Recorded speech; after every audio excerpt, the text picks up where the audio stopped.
Hello everyone, today we're brute forcing a zip file.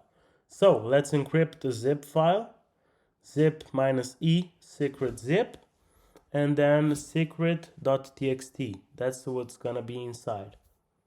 Enter the password twice, and if you don't have John, just put in brew install John Jumbo. Which zip to John, that tells us where zip to John is.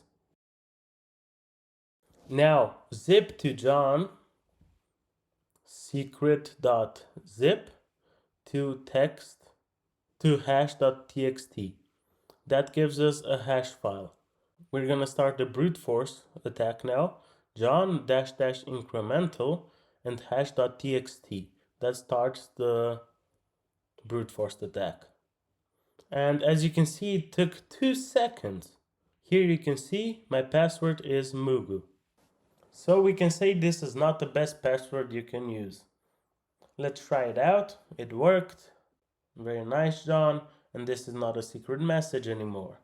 Now, let's create a new zip file with a new password and see how long it takes to brute force it again. Hash file is created, and let's start a brute force attack.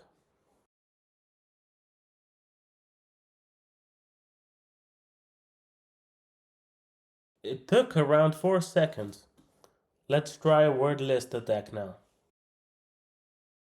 We're gonna take a word from a password from here, and we're gonna create a zip file, and then we're gonna try to crack it using John with the word list. And let's see how long it takes, because the word list, there's about 10 million passwords inside, so I'm really curious how long it takes. So enter the password is the agent and a whole lot of numbers. Okay, the zip file is ready, the hash is ready. Now John dash dash word list and the location of the word list, then hash.txt. And let's see how long it takes. Oh, it's already done. We could say they instantly cracked the password. So thanks for watching and make sure you subscribe, because John has a lot more cracking methods.